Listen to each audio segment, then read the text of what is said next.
No, let's just go with it. Let's just own the stupidity of myself. But we're referencing things that are better than us.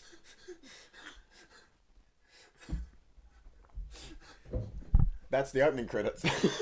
We're referencing things that are better than us. Oh, did you get that? Yeah.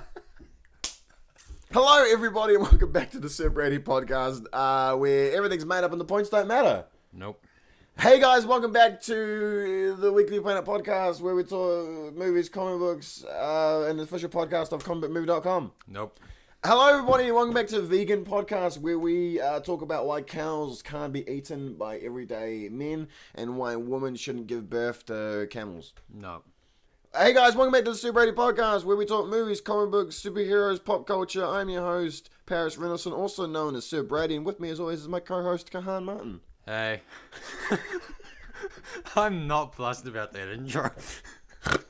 Hey guys, welcome back. It was not my idea, it was his. Well, I had to torture you somehow. You've made this podcast be delayed, you bitch. 2 days. 2 days, alright. Consistency. Hey, look, it's on par with my original YouTube upload schedule. Oh, it's way worse. No, but I was originally really terrible. I would do like one video a month and then like one. Are you comparing me to your past self? Maybe. Hey guys, welcome back to the Sir Brady Podcast, episode 3. Today we've got a cool little lineup. Today we're going to talk about directors' underrated movies. Yep. We're going to talk about some of the biggest directors from the past sort of 5 years, 10 years, and we'll talk about films we think are really underrated. Well, 50 years in Tim Burton's case. Yeah, 50. Some of the films that we think are underrated in the sense that, you know, we got people like Steven Spielberg, and every film of his is praised. But yeah, we'll do that. Yeah. But first, more amongst, it's not just underappreciated as a film, but amongst their overall work, it's their least known kind of stuff. Yeah, and that's films that we think should get a bit more attention. But first, the news. The news. Brie Larson. Yeah. He's a woman. Yeah, he's a woman. Brie Larson had some set photos released of her as Miss Marvel in her upcoming solo film for Marvel, which is out next year. 2019. Is that May? Yeah, I think so. I don't know. We saw the photos. What did you think? It's not really Is as it much. just one photo? Yeah, well, it was a couple. I only showed you the one. The green. She's got like a green costume on. Yeah. Yeah, she doesn't look like Miss Marvel at all. Yeah, it's the emblem on her chest is definitely the same emblem, but I'm not really sure why it's green. Because obviously that's not her color scheme. Somebody in the comments was saying maybe it's green screen. Maybe they're gonna add the color in.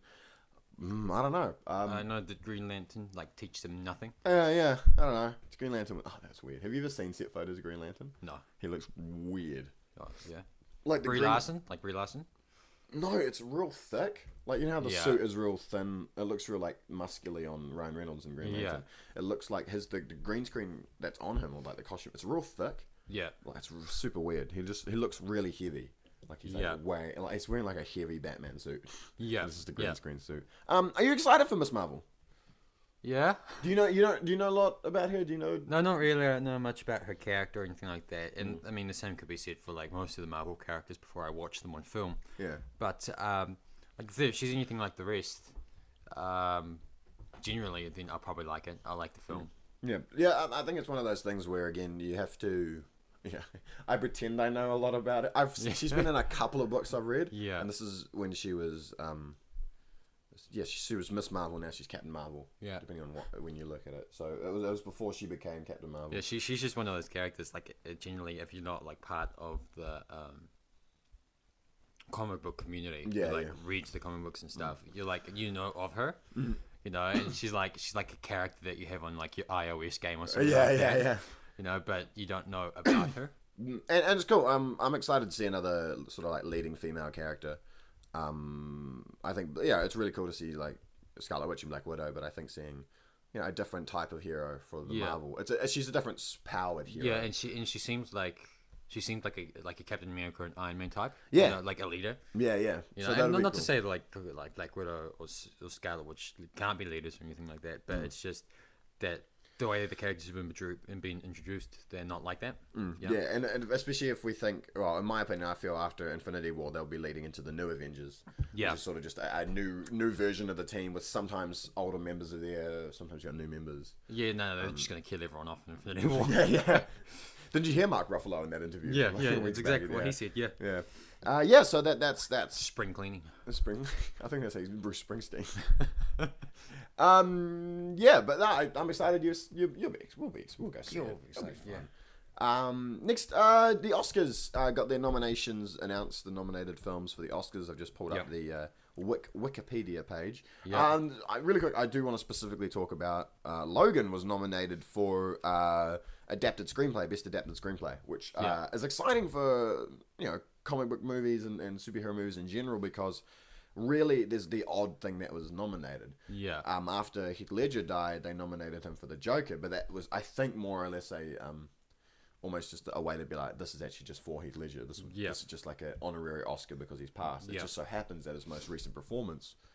I mean, you can't deny there was an Oscar-worthy performance, but you can't also say that if he was alive, he would necessarily have been nominated. Yeah. I mean, it sounds like a dickish thing to say, that he just got nominated and won because he died, but I wouldn't be surprised.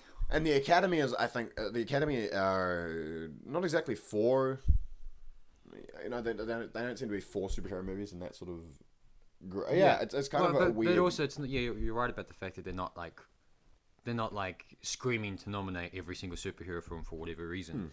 Like they're happy to put superhero films in like the visual effects award or something that.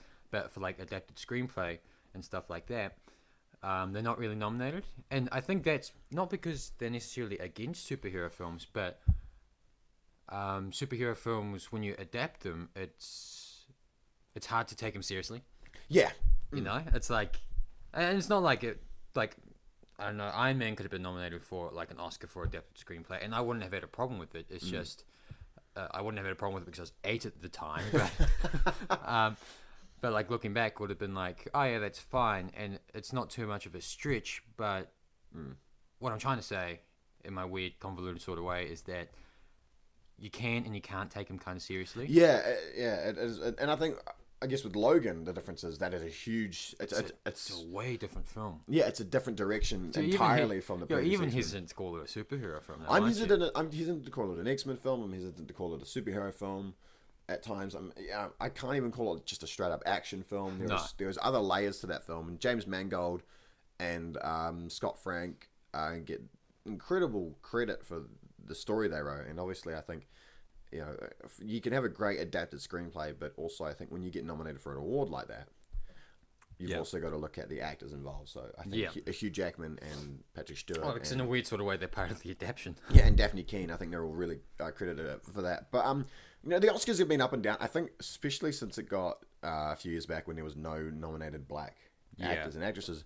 I've been more aware of how it's just sort of, there's a lot of money involved. And there's a lot of sort of like under the table, so like there's a lot of for lack of a better term, politics behind all of it. Yeah. I mean, from what it seems like to us, but I mean, and I think overall for the Oscars, I don't care who wins. I think if people go and look at every nominee, those are good films, except one, which I'll mention in a minute. But all the films that are nominated for an Oscar, they're good films. Go watch all of them. I prefer the Golden Globes, anyways. Exactly. Yeah, I think not for like any like smarmy reason. It's just, when you watch the celebrities, they always seem a lot more laid back at the Golden Globes. Well, first of all, there's alcohol served at the Golden Globes, so they're a bit more relaxed. And the Oscars is long, you just sit there. Yeah. And Golden Globes, you can get up and down. Yeah. Like you do move around. It's a bit more casual.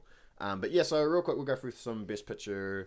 And what we're going to do is I'm just going to see if any of us actually know what the hell the film is. No. Call Me By Your Name. No. Darkest Hour. Yes. That's Gary Oldman? Yep. Yeah. Get Out. It's Winston Churchill one. Get Out, which I'm actually real quick, I'm excited for Get Out. There's something I didn't mention. Get Out, such a great film. You should go watch it. It's a great film. Yeah. I saw it back. I mentioned this the first episode. I watched this back when it was released here for rating when the rating system. Sort of like a month before everyone else. So good. I'm happy it's nominated for everything it's nominated for, and I just hope it gets a big award like Best Director or Best Picture. Yep. Lady Bird. Phantom Thread, The Post, Shape of Water, 3 Billion Outside, Ebbing, Missouri, and Dunkirk. I know of 3 on that list of 8. Dunkirk is cool because I think Chris Nolan's long overdue for a nomination for his films. That's the thing, eh? We were talking about him later, hint, hint, foreshadowing. Yeah. Like for some people, well, not for some people, but like a nod is just, it's not just as good as winning a thing, but getting a nod's pretty good in and of itself. Absolutely. Like 5 people a year get a nod in terms of like the acting category or something like that. You know, and if you get multiple nods and don't win, like if you have like 2 or 3 nods and you don't have a win, still you're a credible actor at that point, you know? Absolutely. Like essentially what they're saying is for like 3 different years you're a top 5 actor of that year, you know? So if you're nominated a couple times or 3 times for even just the Golden Globes, you're still like there's something attached to your name now. Yeah. That's why they say like Academy Award nominee. Yeah, absolutely. You know, because it actually does mean something. Yeah, absolutely.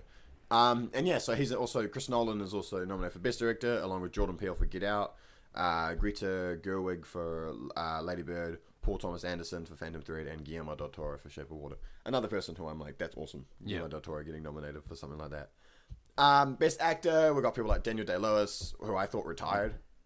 No, he comes out of retirement like every once in 5 years for a film. Okay. And then he gets nominated. Yeah. Gary Oldman's nominated for Best Actor. Denzel Washington's nominated. Daniel Kaluuya for Get Out's nominated. Yeah. Best Actress, people like Sally Hawkins, Frances McDormand, Margot Robbie, Meryl Streep, obviously. William Dafoe, Best Supporting Actor, Woody Harrelson, which I would love to see him get one. Also, Sam Rockwell. Yeah. I think is another person. You like Sam Rockwell. I like Sam Rockwell. And I think there's a few performances previously where I'm like, is this just them trying to nominate him for those performances? Yeah. You know, you've sort of got this category of loads of good performances. Yeah. Supporting actress, you got Octavia. People are like, oh, he should have a Golden Globe, or he should have. Yeah. And they're just like, oh, give him a nod. We'll give him a nod. Yeah. Supporting actress, Octavia Spencer, Alison. It's like some grand conspiracy just for like keeping up reputation and stuff like that. Yeah. Also, best adapted screenplay along with Logan. There's Disaster Artist, which I still haven't seen, but I hear it's hilarious and brilliant and sad and kind of just a big goof of a film. Now, I mentioned there's a bad film amongst all these, and it's Boss Baby for Best Animated Feature Film, which I sort of laughed in pain a little bit. I was like, oh, no. But I mean, there's only been like 5 animated films. Yeah, exactly. Yeah. You get 5 films and you have to choose. Yeah, 5 nominees. But also, Fernand and Coco are nominated. Yep. And then obviously original score, things like Dunkirk and Star Wars and... Yeah. We mentioned before these big movies, these big superhero movies normally get nominated for the effects departments and stuff like that. And in saying that, you go to Best Visual Effects and you got Guardians of the Galaxy Volume 2 nominated for visual effects, as well as with Star Wars: The Last Jedi and Blade Runner 2049, which I think any of those visual effects could go to any of those films. Yeah. And War for the Planet of the Apes, which I think should win it. Yeah, mocap. Those apes look more real than the humans in that film. Yeah, absolutely. And also cinematography 2049, Blade Runner. I'm fingers crossed for things like if Blade Runner gets an award.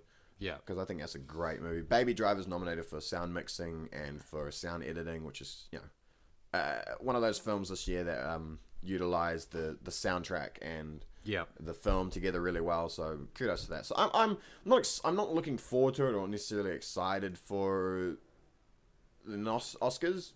The Oscars, but if I'll be pleasantly surprised. I'll watch. I go to sleep and wake up the next morning, and then I'll just read the award winners list, and I'll be like, oh, that's nice when I like it. Yeah, exactly. So I'm not for or against any of it, but it's kind of neat to watch over. Yeah. Duke Nukem is nominated. No, he's not. Duke Nukem is a video game. Yeah. I've never played it. Yeah, it's not for everyone. Have you played? You've played it? I played part of it. And not the good Duke Nukem from back in the day. Apparently, I've played what's been labelled the crappy remake or whatever it was. And yeah. Can you give me a quick synopsis in a weird way? Like what is Duke? Like what happened in the game? Well, what is Duke Nukem? Is it just the guy? Duke Nukem just like inside his world just seems to be like I don't know, a celebrity. I think, but he's like real. I don't want to say the term American because he's not all Americans are like that. But he's like real. He's like a jock.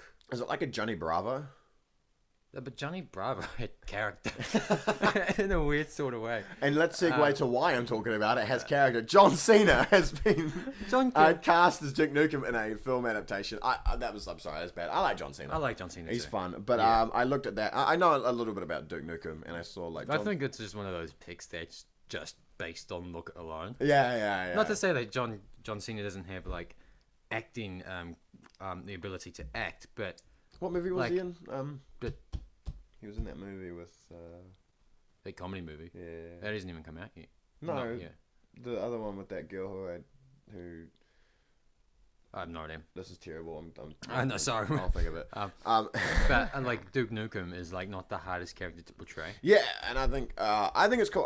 Something I've enjoyed about The Rock coming out of WWE and then going into movies. Yeah. Well, The Rock kind of started like this too, eh? With Scorpion the King. Scorpion King was very much a character that doesn't necessarily have a lot of character. A character it. that doesn't have a lot of character. Yeah. There's a little bit, enough to bring in the feels if you can try and do that. But Trainwreck. John Cena was in Trainwreck. Oh, that's right. Yeah, so was LeBron James with Amy Schumer, who I think's not a good comedian. Yeah, you don't like Amy Schumer. No, I think all she does is talk about her clit. So... yeah. John Cena is Duke Nukem. That's cool. I like seeing WWE. And Dave Bautista's another one that's branched out of WWE and really well as well. Yeah. He's been in Guardians. He was in Spectre. He was in the beginning of Blade Runner 2049. He doesn't talk much, though, does he, in any of his roles? No, but he's a good physical performer. And also, he's quite emotive with his face. Yeah, it's quite brilliant. Indiana Jones, as I'm going to read word for word how I wrote it. Indiana Jones start filming next year, bracket, if Harrison Ford doesn't die from a plane's crash or his earring. So impeccable English, by the way. Indiana Jones has got a sequel coming out. Isn't it? Yeah, 5. Steven Spielberg is back on board, and it should start shooting next year, 2019. I'm kind of looking forward to it. Because I love the first 3. Like, I really like the first 3 Indiana Jones. For people out there, that's Kingdom of the Crystal Skull. No, it's not Kingdom of the Crystal Skull. That's the 4th one. Yeah, but isn't the first one called Crystal Skull in its name? It's Temple of Doom, Raiders of the Lost Ark, and I forgot the first one's name. No, the first one was Raiders of the Lost Ark. Indiana Jones is the first and the Last Crusade, sorry. Crusade. Sorry. Raiders of the Lost Ark, Last Crusade, third one. Anyway, those 3, they're really good, and I like all of them. Yeah. The 4th one, though... Like it's beyond brilliant. Yeah.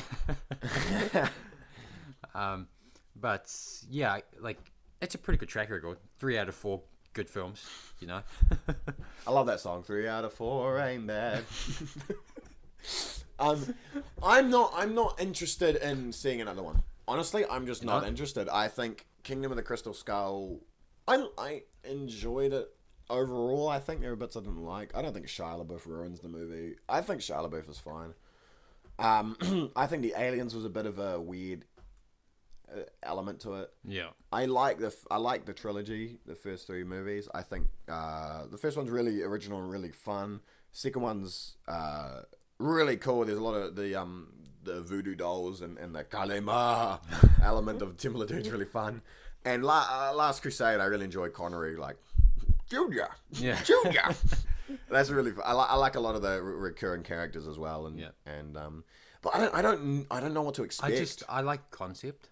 I think. Okay. Because I played the Uncharted games on PlayStation. Yeah. And I like that kind of whole, treasure hunting, adventure, action concept, and it's tied in with mythology, but it's not a heavy mythology kind of thing. Yeah. And it just kind of weaves in and out of the storyline. And Indiana Jones is the closest thing we have to that on screen. Yeah. So and there is Tomb Raider coming out. Yeah. There is Tomb Raider coming out, but that,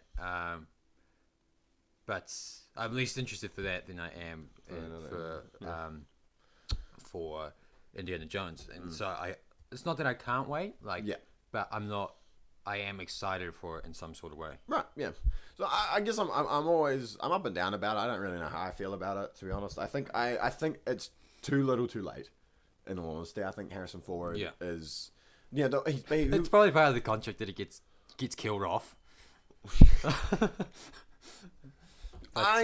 He was fine in Force Awakens. He was Pretty good in Blade Runner 2040. I think his acting's fine. I think because he was an action star, being old again, being old being old as an action star doesn't work. I don't think he can. It's kind of over it. Yeah, so I don't know. We'll see how. We don't know anything about the story yet, so I guess we'll see what it's like in a little while. Tom Cruise, they're still finishing actually Mission Impossible, the latest Mission Impossible. Are they? Yeah, so they're still finishing. Oh yeah. The latest one, which also happened last time with Ghost Protocol. Yeah. Rogue Nation. They're almost going on like a press tour when they're still shooting. Yeah, like Rogue Nation. When Rogue Nation got moved earlier than it was meant to, it went from like November to like July in 2015, and they only finished in like February maybe. Yeah. So it's happened again, but this time what happened? Tom Cruise and the cast were on the Graham Norton show. Yeah, love that show. And yeah, great show. Really love Graham Norton. Best talk show. Yeah, I think it's one of my favorites. Yeah. And they brought in the footage of Tom Cruise breaking his foot on set, which delayed the shooting earlier last year. I heard about that. Yeah. You saw the footage? I saw the footage. Ow. Yeah, god dang, that hurts. One of those things that I admire about Tom Cruise can be I think he's not as much of a crazy nut as people make him out to be anymore. I mean, it's like his image has kind of like changed over time. Like I wasn't around when Tom Cruise's quote unquote heyday. Risky business. Slides in his socks. Top Gun and stuff. But people say he was like an arrogant douche and stuff like that. And I can't contradict him because I didn't see it for myself. But from what I see about him now, he actually seems like a cool guy to hang out with. Yeah, he seems like a fun guy. There's like stories of him like teaching Zac Efron how to ride a motorcycle and all sorts of. Yeah, he's like, how could that not be fun? He seems like a nice bloke. Like I hear Simon Pegg's like. He's just one of those guys that and you talk well with, but you don't talk about the deep stuff with them. You don't talk about like religion and like how sports teams. And something else that happened was Henry Cavill was going to be in that movie, and apparently they were shooting in a car all day for this most recent Mission Impossible. Yeah. And then Henry's like, we're fit, so he's like, I'm going to run back. And they were slowly driving along. Henry Cavill was running back, doing the Superman thing. Yeah. Like, dun, dun, dun, dun, dun, dun, dun, dun. And it's like, one of those moments where Tom Cruise. Just watch the Graham Norton video. Go watch the whole episode. It's really cool. But I think what I admire from Tom Cruise from that is broke his foot and then continued the take. And according to him, that's the take in the movie. Oh, isn't it? Yeah. That's going to be the take in those two shots of him jumping. Yeah. And that hurts. I've broken a couple of, not major bones, but I've broken a few bones, and it just hurts. Yeah. And you're crying, and he just hobbled off screen. It's just go check that out if you're interested. If you're interested in watching someone's foot break. If you don't like Tom Cruise and you like seeing him in pain, it's a great go watch the video. Yeah, you have a great time. And last bit of news. Black Widow. A Black Widow film has been confirmed. Yes, it has. Confirmed or... It's confirmed. Confirmed without being confirmed. Confirmed as in starting production. As in, it's one of those weird things where they start, and if they're successful enough, they'll go through with the whole thing, and obviously the film will come out. But this is that starting stage where they're looking at story writing and looking at getting directors attached and writers attached. And saying that, on the other side, DC's done that a couple times. Yeah. AKA The Flash has gone through like 4 directors. Yeah. Or Marvel's 50 writers. Gambit's done the same. Yeah. Gambit's done the same. But I'm excited for a Black Widow film. I think it's overdue as hell. Yeah. I would have loved to seen a Black Widow roughly, maybe around Age of Ultron, Ant-Man, the first Ant-Man film. Like that part of Phase 2. Like there, I would have liked to have seen a Black Widow film. Yeah. Around there maybe. So it's a bit later than I probably... It'll be after Infinity War as well. Yeah. I don't think it's going through. You don't? No. You don't? Not at all. What points you in that direction? Is it... Marvel's playing us. You think Marvel... Like, I'm going like, this is just my prediction. Like, I haven't got like a list of people who I think are going to die in Infinity War. But like, Black Widow, I think is going to die in Infinity War. Really? I really do. And this is just an elaborate smokescreen because it's like, everyone... Like, every character in Infinity War has been speculated about death. All of them. And so, I wouldn't be surprised if a bunch of news, like Iron Man 4, they're trying to get a right for Iron Man 4 later on. And, like, and Chris Evans is interested in directing his own Captain America film. And they're just putting out feelers out there. He's a really good director. Great, but it's like, they kind of, like, putting feelers out there that it's like, we think, Cap's going to die. Oh, but they think, but Chris Evans wants to. And, like, Iron Man's gonna die. Oh, but Iron Man 4, it's kind of getting steam attached. I see where I think these are just like a lot of smoke and mirrors, and I think Marvel, and it's a clever tactic too. Yeah. So I like the fact that they're not like, oh, good guess, you got it. Now go watch it in the film, watch it happen. They're like, maybe not. And they're just gonna be like, because I mean, all you have to do is put a couple of rumors out there, and like the press and people like us will just do the rest. Absolutely, yeah. So I think they're just like Black Widow movie, because they've shown no really want to do one. Yeah. I mean, and I like Scarlett Johansson, I really do, but like Black Widow isn't the most bankable character, just out of the MCU. Well, it could be interesting because I guess it's done pretty. Scarlett Johansson's pretty bankable though. Lucy and Ghost in the Shell, both similar sort of. Yeah, I love Scarlett Johansson, I do, but I don't know. I don't think Black Widow's had like enough time. She kind of has like a cult following almost that really want to see the film, but she's not like an Iron Man or a Cap that like casual people would just be like, "Gonna go see it." She's like an Ant-Man. I don't think so. Really? I think because she's one of the OG6. Yeah. And I think Hawkeye is maybe a cult more than a Black Widow. I think the two of them are cults, but I think she's got a bit more of a pull. I think she does have a pull. You do? I think she will have a big enough pull. But again, I think it's the same thing that Thor has a pull, but they would need Hulk and Thor. And obviously that's how really Ragnarok. I think that's how Ragnarok started. But then everyone heard about how funny it was and how good Taika Waititi was, and how, and then everyone went to go see it. I think a Black Widow, it won't be funny, but I think if they find an element to pull them in, you can be like, Scarlett Johansson's in it, and Hawkeye's in it, and maybe you have a Hulk as well again, or you have something else in there as well. I think that's the only way you can pull. Maybe Sam Jackson's in it as well. Yeah. It's like Winter Soldier just without Captain America. Yeah. That's something actually I just thought about. Literally just hit me in the head. Black Widow's solo film was kind of a bit of Winter Soldier. Yeah, she kind of had quite a bit, not quite a bit of, but it felt like an espionage Black Widow film. Like what you would assume a Black Widow film would feel like. I would like to see another one of those films, but let's say it does happen. Your rumor, your thing is false. Would you be interested?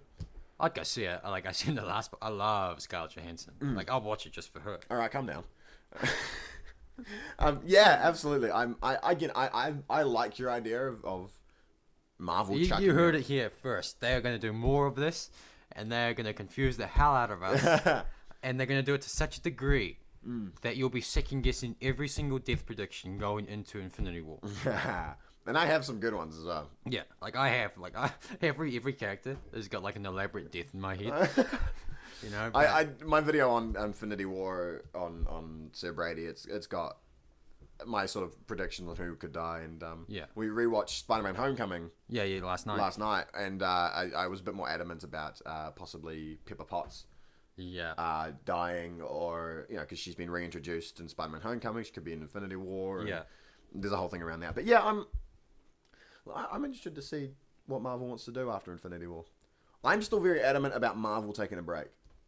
After Infinity War, I'm still quite adamant. Although they've confirmed Spider-Man: Homecoming 2 and Guardians 3. I think we talked about this in the first podcast. Yeah. How I thought that it's not Marvel's fault. It's just the fact that Iron Man and Cap and Hulk and Thor are still there, but that these new introduced characters haven't got as much pull as you've quote OG6 do. OG6, yeah. And so when those guys inevitably leave, most of them leave, Cap and Iron Man and Thor probably will be showing the exit door sometime soon. I don't know if enough casual viewers will stay around for Marvel to be such a big thing that it was. Yeah. And so maybe in turn we'll have to downsize maybe a little bit. That's why that's the whole. And that's why maybe thing. a break would be a good thing. New Avengers could be interesting for me, and I'm one of those people that thinks a lot of franchises. I think Star Wars benefited from taking a break after Revenge of the Sith. As I said, not as I said, as you said just now. Sorry, they took a break and then they came back with Spider-Man. Yeah. Like after Infinity War, it's not going to happen because Ms. Marvel's already in the and Guardians 3 is already planned to some degree or whatnot. But if they did in like 2-3 years after Infinity War, and then they came back, not with an Avengers film, but maybe with like Ms. Marvel 2 and Spider-Man 2 or Spider-Man 3 if we're at that point, and then really kind of start the engine again. Do like an Iron Man 1 again. Get your Caps and get all not origin stories, but introduce your characters again. Maybe a Vision Scarlet Witch team up or Vision's dying. Well, yeah, but I think team ups. I think what's worked really well with the past few films is Ant-Man and the Wasp is coming out soon. Yeah, but I think the teaming up of Thor and Hulk was really smart. I think these sort of mixed films have been quite good. Okay, yeah, this kind of goes off tangent a little bit, but top 3 team ups that you wanted to see but we didn't see, just in a film, just the 2 of them. Top 3 team ups. So I think Black Widow and Hawkeye team up, like a proper team up. You haven't really seen much since the first Avengers. I feel not as much. I wanted to see a Bucky and Falcon. Yeah, bromance, like kind of hate each other, sort of like team up. Just them like it's like Cap goes missing on a mission or something like that. Yeah, they have to go look for Cap. Cap. They still don't like each other by the end of it, but maybe at the end they shake hands. You know, like the end just films with like a bro look over his like Cap's shoulder or something like that. I remember laughing so hard, and I don't even know why, but it was in Civil War when they're sitting in the car. Yeah, and then he's like, "Can you move your seat forward?" He's like, "No," and I was kind of interested for a while to see a Hank Pym, Peggy Carter, Nick Fury, early 90s, like early Shield, young Ant-Man, first Ant-Man, like that sort of origin of these heroes. Yeah. And one of the other reasons why I was interested in that is because of the Fox being brought by Disney. Yeah. You have the 80s X-Men. Like Michael Fassbender and that, and maybe it's all hidden and it's all classified documents, but they teamed up at one stage. Yeah, I thought that would be an interesting team up. Do you know who I wanted to see in a team up? Howard the Duck and Star Lord. How'd you know? But not Howard the Duck from Guardians. George Lucas is Howard the Duck. With the fucking puppet. Yeah, Howard the Duck was such a weird film. Go watch it. Obviously, I thought, like, this was kind of just a thought of mine as we were leading up to Infinity War about how Guardians would get tied into it. So this is back when we first found out about Infinity War. You know, so this was, like, just after Age of Ultron and whatnot. When they released all of them, I thought, like, Tony Stark has, like, a new suit every week kind of thing. So I was like, it'd be kind of cool if he, like, developed, like, a space suit of some kind. Oh, yeah. And maybe, like, jettisoned out there with, like, I don't know, Jarvis operating it or something. And I don't know how big this universe is or anything like that, but like that suit or something, like meeting up with the Guardians. Oh yeah. You know, just that suit. Tony Stark's not in the suit, but like, and then Tony Stark later meets up with the Guardians. Oh, that'd be cool. Like I thought that was one of the possible ways that they would tie it all together. Obviously now I'm like, oh, what a stupid idea, just Thor, because Thor's in space all the time, duh. But I thought that would have been a cool idea because they did it in the comics as well. Yeah, it's actually a comics where Tony Stark does team up with the Guardians of the Galaxy. I'm interested to just see that. I think I'm gonna wait till Infinity War. Oh yeah, like, I'm just gonna wait. Because all the team ups that we talk about, they're happening in Infinity War. Hopefully, yeah. To some degree, they are. Can you move your seat up? just in the Winter Soldier. And I know you're just talking to me. I'm like, I'm pretty close to the mic. No. All right, let's get into the topic for today. Directors that have underrated, well, we believe have an underrated film in their catalogue of all their great films. So yes, nice sentence. I like it. Yeah, these directors have a catalogue of great films, but we think there's a film in there that we think is underrated and should be looked into a bit more. Do we want to start at the top, or do you want to do random selection? I'm gonna do random selection. All right. I just said great directors, but Michael Bay. Michael Bay is not a great director. I think I like 3 out of his catalogue. In saying that, I haven't seen his 2 latest one. Apparently 13 Hours. Oh, yeah, that was I think my dad was watching it the other night.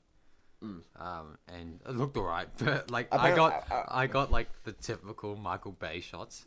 Like it was people going down ladders and it was a shot from them coming down the ladder, and it was like it was flare effects, you know, against the camera, and it was helicopters whirring and stuff like that. So I think that one's I haven't seen it yet. I didn't see last night the latest Transformers. I didn't want to. No. I enjoyed Dark of the Moon, but the island, which we mentioned briefly last week. Yeah. Can't believe you actually showed this to me. You were the one that showed me this. Yeah. The island. I'll talk about it. I don't think you should spoil it. I'm not spoiling it. Don't spoil it, because I think people should see it. Like, the general premise is, like, there's this group of people that have survived, like, an apocalypse, almost. The outside world is uninhabitable, really. And they live in this almost organized center where, like, you wake up, you have like the perfect breakfast based on your health, and like you do activities that stimulate your brain and stuff like that. And then every night or every week or whatever it is, I think it's every week or something like that, there's like a lottery. And it's the people that are there. Yeah. And it's a lottery. And if you win the lottery, then you go to this luxurious island. Yeah. And it's such a big thing, obviously, because you live in this like white-halled facility forever, just doing the same things over and over again, almost. Then you go to this luxurious island, the only part of the outside world where it's like still inhabitable. It's still habitable, and it's nice, and it's got like an ocean and stuff, and anything. Anyway, that's what's introduced, and then you find out later in the film, I'm not going to spoil it too much, but that like just the island isn't quite what it is. Yeah. You know, there is more layers beneath it, and it's not as deep as it could have been, but it's still a pretty interesting premise. And considering the fact when it came out, which was around like 2005, like Ewan McGregor, who stars opposite of Scarlett Johansson, was still doing Star Wars, at least finishing off the last Star Wars. Yeah. It was pretty. I'm not saying like it's a premise that was ahead of its time, but it was something that wasn't seen a lot of back then. Yeah. You know, sci-fi still wasn't as big as it is now. You know, and like I'm not saying that sci-fi was ever piddly or anything like that, but there wasn't. It was very action based, almost. Yeah, I agree. Yeah, and I think the thing I like about don't discredit me. Like I wasn't.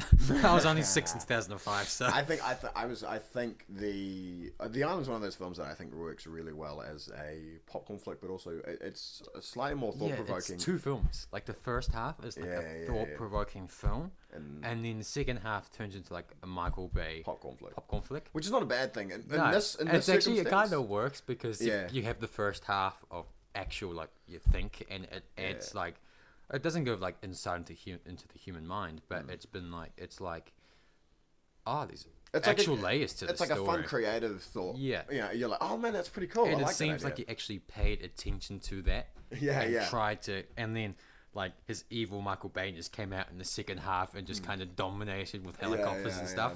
And it's good. Like we said, Ewan McGregor, Scarlett Johansson, Sean Bean's in it. Michael Clarke Duncan's in it. Yeah, some really fun actors. It's a fun film. I think it's one of those films that it's got good actors who can pull out good performances. There is the stigma of Michael Bay now, where it's Transformers, and he didn't even direct the Turtles movies. No, but it was like he's part of that, and he's going to be doing. He's a part of all these. He's going to be in a new Bumblebee. He's not directing the Transformers Bumblebee film, but he's producing it. And there are other films that came out as well, like The Rock back just before that, and did he do Armageddon? I think he did Armageddon. Yeah, that's him. Yeah, so there's a those film. I don't like Armageddon. I kind of like it, but yes, I think The Island is. To me, The Island is his best. Kind of glaze over the fact that I say I like it because you're like, I don't want to talk about it. No, and Bad Boys. He did Bad Boys. He did Bad Boys. So I think that would be kind of. I think people like Bad Boys, but I think The Island is that film that everyone forgets about, especially now because Transformers just seem to be what he did for ages. And it's funny because it kind of it's the one that's left out because it doesn't feel like a Michael Bay film. Absolutely, and that's why it's good. And that's why it's good. It's both why it's good and why it's forgotten. Yes, absolutely. I completely agree. Let's move on to a big director, Scorsese. Martin Scorsese. Martin Scorsese. Phenomenal director. He's been around for how many years? Longer than we've been alive. It's like four decades. 4 decades. No, that's not right. Wow. What decades? 10 years, right? Yeah, that's 40 years, man. Surely. Anyways, the movie we're talking about. He was born in 1942. Oh, okay, that's possible. Yeah, he's done great films like Raging Bull, Goodfellas, Taxi Driver. More than 50 years. Yeah, he has kind of a thing for Robert De Niro, doesn't he? Yeah, he's got a thing for Robert De Niro. Which is nothing bad. Robert De Niro is a great actor. Yeah, he's done some really, really great films. And recently as well, he did The Wolf of Wall Street. He did The Departed. Yeah. So he's had a consistent career almost. Yeah, absolutely. Yeah, and it's lasted all 50 of those years. He hasn't gone up or down at any point. Yeah. He's pretty much been on the up. But you mentioned this to me. Yes, the other day. And when we thought of the idea, but he did a film in 2010, The Shutter Island. Yes. Which I think is slightly off his because he did crime films, Taxi Driver and Raging Bull and Casino and Wolf of Wall Street and Goodfellas all have this crime element to them, sort of underground gangster. Casinos are really it's Yeah, and I think that's sort of his forte. And he's done other things, like he did The Last Waltz, which is a concert film, The Aviator, which is a biographical film, and Silence, which he did last year. No, sorry, year before, 2016. Which I think is a really cool religious epic. It's got Liam Neeson and Andrew Garfield. And, yeah, it's really, really, really good. But Shutter Island is a psychological thriller that... It's a really good film. It's so thought-provoking. It is so I know we said Michael Bay was a bit thought-provoking, but this is like...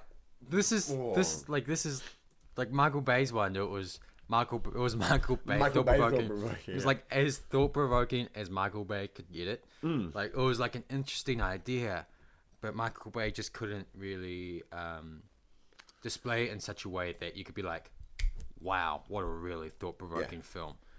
Because obviously Michael Bay's more action-oriented. Sure, it gets you thinking, but it doesn't have you thinking like afterwards for a very long time. Yeah. It's just like it's a great film, sure, but it's not a thought-provoking great film. Yeah. This, on the other hand, this is, I won't say it's like an absolute mind F. I was boggled for weeks afterwards, still trying to figure out what it all meant. But it is a great film. Like, it has the way it's shot, specifically, and the whole... It's like Inception, but better. It's got DiCaprio. Yeah. Leonardo DiCaprio's in it. Mark Ruffalo, Ben Kingsley. Yeah. I know people don't like to say that things are better than like Inception or stuff, but I like this over Inception. Yeah, absolutely. I really do. As a film, it's so... I don't want to use thought-provoking again because we've said this so many times, but it is so intricate, almost. Yeah. It's got, like... It doesn't have intertwining stories, but it's like... You get a glimpse here and get a glimpse here of that and here and there, and it gives you enough time to piece it together yourself. It does. It gives you plenty of time. But when you get to the end where the big reveal happens, you're like, oh, it's that. But also, and at the same time, it's like, well, my theory isn't wrong, really, or that either. It could be my theory. And also, it's that. Yeah, it's like that. Yeah, but so kind of synopsis. Leonardo DiCaprio plays a U.S. Marshal, Teddy Daniels, who is investigating... Along with a pre-Hulk Mark Ruffalo. Yeah, his new partner. And it's based in 1954, and he's investigating this psychiatric facility on this place on this island, Shutter Island. Stop reading the wiki page. Yeah. Well, I needed to do it without going to spoilers, because I feel like I would just overdo it to spoilers. They go to this island to investigate... just investigate it in general, really, don't they? Yeah, there was a death. There was a death there from a woman. A woman had gone missing or died or something. And they just go and check it out. And obviously they go into the facility, and it's weird from the get-go. Like, they're not allowed guns. Yeah. They're driven to the facility. There's a lot of rules. You know, the loonies are real loonies, some of them. You know, and they're odd characters and trying to piece together the story. No one's really giving much information. Yeah. And then someone gives a lot of information. Or a piece of information that's like, oh, whoa, this kind of just turned it on its head. Yeah. And it keeps on going. And it's shot in such a way that makes you kind of question everything. And then you get another piece of information. Yeah. That doesn't contradict the first, but you're like, oh, this is another angle. Again. And you start questioning other things. Yeah. And then you sort of you're just in this whole back and forth of just what is actually going on. Yeah. And you really do. And someone in one of the reviews, I can't remember who it was, they said, never underestimate the screenwriter. Never underestimate a screenwriter. And this is one of those films where that stands out. You can't you can't keep going, no, this is what's going to happen. Because the thing is about this film, it didn't just get me once, it got me twice. Ah, yeah, I know what I mean. And I'm comfortable saying it has a double twist because you'll never guess this. You won't guess either of the twists. Not really. Unless you really do piece together. And if you do piece together, I do suggest a career in detective work. Yeah. You'll make a great detective and you'll help out a lot of people. But it's like a double twist that you don't see either of them coming. Absolutely, yeah. Like the second one's easier to get more than the first one, but still, I think you don't see it coming. You don't see it coming, but you also initially you kind of don't want to believe it either. Yeah. Like when the twist happens, disbelieving aspect. You're like, no, no, I don't want it. And you're almost waiting for the actually, no, it was what you thought. And then you get to the end, and then suddenly you... we're saying it without saying it. Yeah. We're going to give it away, but... don't give it away. But we're giving it away. We're like, this thing is about... It's like this until it's not like this. If we find out that one thing, we're going to spoil it for them. We just won't say it. I won't be able to see it. Go see it. It's a great film, and... it might be on Netflix. It's on Netflix. I watched it on Netflix a few months back, actually. It's on Netflix. And it's just real... This word again. Thought-provoking. It's thought-provoking. And it's... not thought-provoking in the sense of, like, how does it tie into the real world? It's just like, how does that work in the context of the film? And it's great. It keeps it focused on the film afterwards and makes you want to see it again. Absolutely, yeah. It's like absolute kudos. Like we said, Martin Scorsese has been crime orientated, but this is a crime, but it's also just this thriller neo noir. Yeah, it's like a neo noir thriller, really. And it's really it boggles you. It really does boggle you. And it's DiCaprio, good performance. Yeah, great performance. Leonardo DiCaprio, Mark Ruffalo, Michelle Williams, and Ben Kingsley. Absolutely incredible. Jar Jar Abrams. Yep. J.J. Abrams has done Star Trek. He did Super 8 and he did Star Wars. But his first film he did was Mission Impossible 3. Was it? His directorial debut, which was a bit controversial when it happened because the budget for that film, he's the highest. For a directorial debut, he has the biggest budget. Yeah. Mission Impossible 3, I think, was a step that was needed for that franchise. Yeah. So if you think about, I can't remember Mission Impossible 3. He got a wife. That's the one. He got a wife. Don't she die? No, they separate. What's her name? Philip Seymour Hoffman. I can't remember it. Philip Seymour Hoffman's in it. Yep. And it's one of those. And the first Mission Impossible is pretty good. Yeah. Second one is pretty bad. By pretty bad, I mean it's ridiculously bad. To the fact that they wrote the story around the action. Yeah. They did the action first and then wrote the story. Yeah. Mission Impossible 3, what it did, A, introduced J.J. Abrams to people. B, it reinvigorated the Mission Impossible sequel, which laid the lines for both 4 and 5. Ghost Protocol and Rogue Nation, which I think, depending on what day it is, depends on which one I prefer. I like Rogue Nation. I'm going to go for Ghost Protocol today. Sorry, so Ghost Protocol. I'm going to go for Rogue Nation today. I like Ghost Protocol. That was 4. It's the one where it climbs the tower. Yeah, I love that one. But Mission Impossible 3, what it did You can tell I love it because I don't remember it correctly. Yeah. But Philip Seymour Hoffman gives a great performance. Yeah, he always does. And it's one of those movies where I remember watching it going, okay, this is completely different. It's like taking one idea from the original 2 and then running with it in a smart way, which has led... And it led to Mission Impossible not feeling like a James Bond ripoff. And instead making it feel like a group going on a mission that's impossible, but in a way that it's not too impossible because they do solve the mission. Yeah. So and it turned Mission Impossible 2 and because Mission Impossible, out of the 3 of them, out of the modern Bond and Craig era, the Jason Bourne Matt Damon saga, and the Mission Impossible Tom Cruise, it's my second favorite. Right. Yeah. I like all of them to varying degrees. And James Bond's obviously my favorite. And I was a big Bourne fan for a while, but like the two most recent, and soon to be 3. Bourne. Yeah, Bourne. So Bourne Legacy, Jason Bourne. No, I'm talking about the 3 recent films out of all those. Sorry. Oh yeah, Jason Bourne. Just I warped your minds probably. So Spectre, Rogue Nation, Jason Bourne. Yeah. I like Spectre more than the other 2. Spectre and Rogue Nation. Rogue Nation was a lot better than I expected, and Jason Bourne was nowhere near as good as I expected. You know, and then it made me look back on the films as a whole, and I was like, I watched them all again. Yeah. Sans Mission Impossible 3 apparently, because I can't remember it.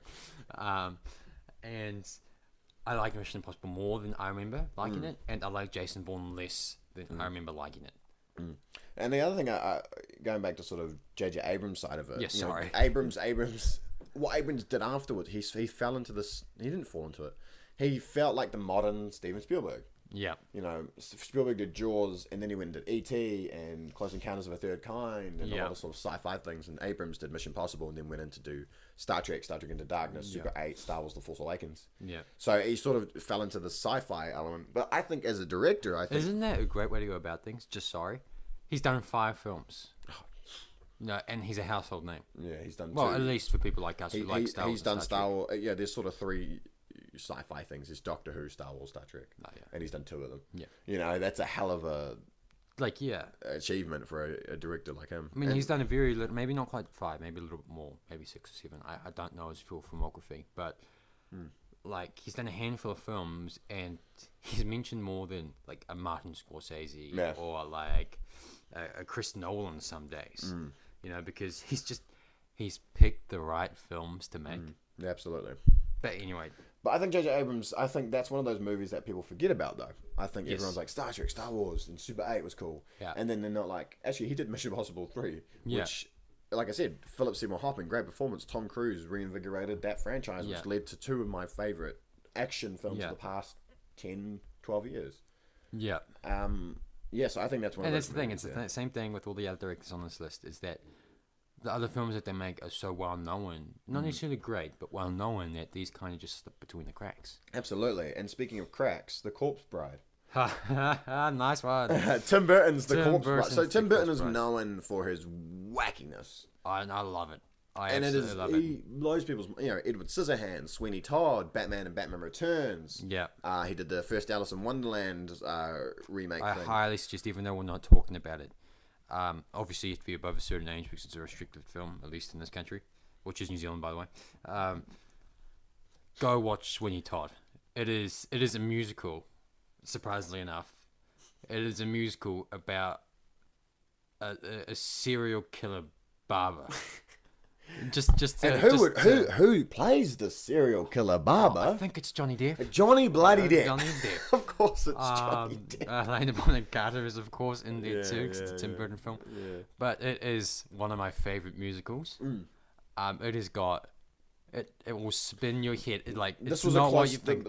We'll just mention that this was a close to Corpse Bride of underrated Tim Burton films. But we said no to this one because it was kind of, for the time, it was known for being odd. Yeah. You know? And it was a reinvigoration of Tim Burton into 2000, into the 2000s. But this film, yet again, has a stellar cast. It has Helena Bonham Carter, I was going to say Robert Downey Depp. Robert Downey Depp. Johnny Depp. It's got Alan Rickman. It's got, the guy who plays Peter Pettigrew in Harry Potter. Timothy Spall. That's the one. It's also got what's his face, the boy who played Jace in the City of Bones movie. Yeah. I can't remember his face, but they all sing. They all can sing. Oh, it's also got Sacha Baron Cohen. Sacha Baron Cohen. Yeah. They can all sing really well. I mean, and that's not the main part of the film, obviously. They all pull out great performances. I mean, say what you will about like Johnny Depp and Helena Bonham Carter, specifically Johnny Depp, but he makes you believe that he's the character. Yeah, absolutely. You know? I mean, a lot of people can say that, it's just Johnny Depp being another wacky character, and sure it is. But when you watch it, you believe it's not Johnny Depp playing that wacky character. Yeah, it's that character. That is the character, and people can argue with that it's on par with his Jack Sparrow performance and his... No, like Sweeney Todd is... but like the wackiness, but it's not, and I think it's more... Out of his wacky characters or his really odd characters in his later part of his career, so like the Mad Hatter and Captain Jack and characters like that, Sweeney Todd's my favourite. Yeah. He is like a serial killer that you can kind of get behind in a weird sort of way. The music helps you get behind him, but it is a great... Just go watch it. We've talked more about it than we've all about the Corpse Bride. The Corpse Bride also has Johnny Depp and Helena Bonham Carter. Oh, it's a Tim Burton film. Emily Watson's also in it, as well as Christopher Lee. Yeah, is in it as well. And they're not them. Don't expect to see Christopher Lee, and it's a clay animation film. Yeah, and it's because people forget he didn't direct A Nightmare Before Christmas. No, he didn't direct that. This is his directorial version, but it's on par with that sort of visually sort of looking film, and It's based in Europe, Victorian. Yeah, Victorian England. And it's pretty much this young man named Victor. Victor, he is arranged to marry a girl. I can't remember her name. Anyways, her parents are marrying him. Emily. Her parents have married her off to him because they think that his family's rich, and it's a vice versa, I think, or his parents just want him to get married. Anyway, they're arranged to get married and everything like that, but Victor he likes the girl, but he's not into it. He doesn't want to be in an arranged marriage.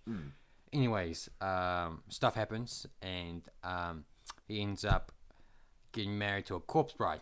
I mean, I know it's a weird sentence to say, but like he goes into the woods somewhere and he's like practicing his vows, and through some weird magic, he like gets married to a corpse bride, and then he kind of goes to like the underworld.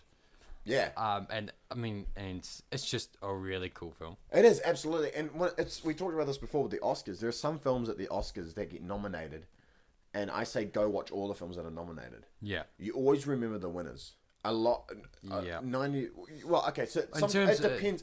Sometimes it does depend. I think Pulp Fiction didn't win the year it was nominated. Yeah. You remember that more than the winner. I don't remember who won. Yeah. Some years you only remember the winner. Things like La La Land that has won. Moonlight. The past 2 years have won, and you remember those ones that win. Corpse Bride was nominated for animated feature. Didn't win. Yeah. It lost to Wallace and Gromit: The Curse of the Were-Rabbit. By the way, fun. Love it, man. It's a great movie. Yeah.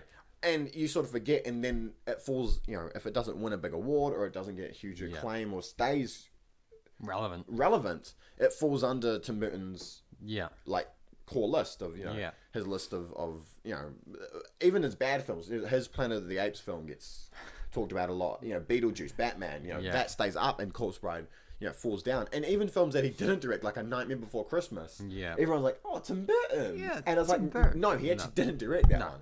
And that's the weird thing about him. I guess films, the relevance of films, and this is 2005 as well, so this is over 10 years old now. And it's the weird 12 way. Years old now. Wow. Yeah, well, it's the weird way films work, and you sort of forget where it plays. But I think it's sorry, it's the Corpse Bride is such a Tim Burton feeling, but it's visually pleasing because it feels. The thing about stop motion that I admire is it almost... If you chuck Edward Scissorhands and... sorry to cut you off, but I just did it. If you cut Edward Scissorhands... If I cut Edward Scissorhands, he probably did it himself. Chuck Edward Scissorhands and... what's that one? Coco or The Book of Life, because I'm not saying they're exactly the same, but they have similar concepts. If you chuck Edward Scissorhands and either of those two movies in the blender, you'll come out with something like this. Yeah, you would. Just great animation. You would go. Oh. And it's great. It's just yet again go watch it. Go watch every film that we put on this list. And that's the point of this list, and this is the point of telling you guys is that these films are ones that we don't think people have really gone to watch or have just forgotten about and haven't looked into these films. So that's why we're recommending these films overall. I think it's just go and watch these. Go and sit down and just sort of. Okay, you may not like it the way we have, but at least try them out because I think they're worth people's time. Yeah, they're worth an attempt. Like, if you're not liking it, 10 minutes in, 15 minutes in, take it off, but just give it a go. You'll be surprised at what you like. Yeah. Because, like, I described, like, just Sweeney Todd. Like, I described that, and, like, the description alone would be, like, a musical about, like, a serial killer barber. Like, and that's not even the hardest part of the film. You're like... Oh, no. Yeah, how could I enjoy something like that? But you'll be surprised. Yeah. You would, yeah. Anyways, on to the next one. Let's go random from the list. We'll go...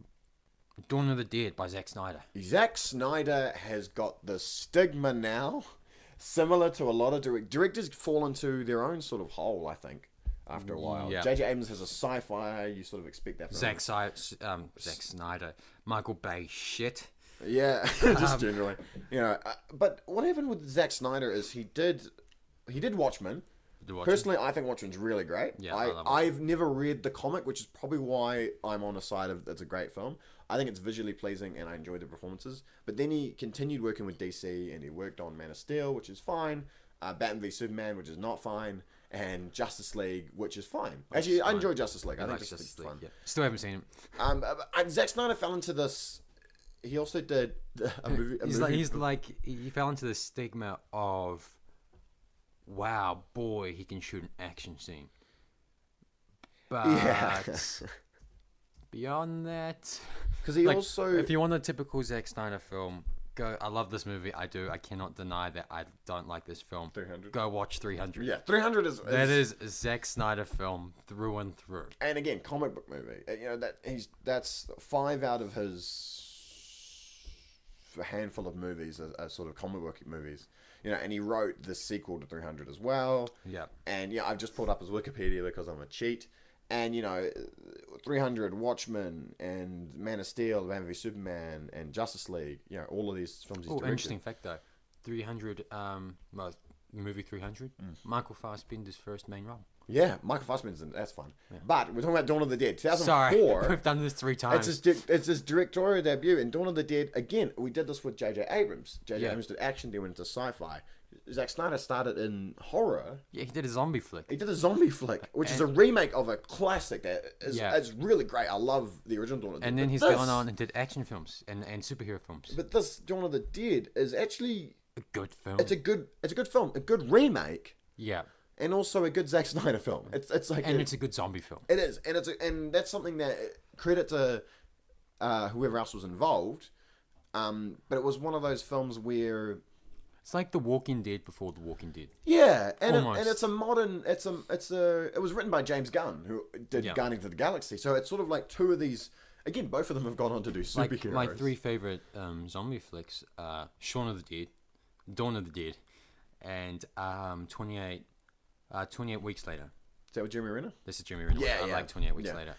Those are my 3 favorite zombie flicks, and that's because in their weird sort of way, apart from Shaun of the Dead, actually, but even then, in their weird sort of way, they've established kind of not. Its focus isn't on, oh my god, these zombies are so different from us. How can they be such monsters? But and focusing on the monstrosity that is the zombie. No, it focuses on the community aspect of it all.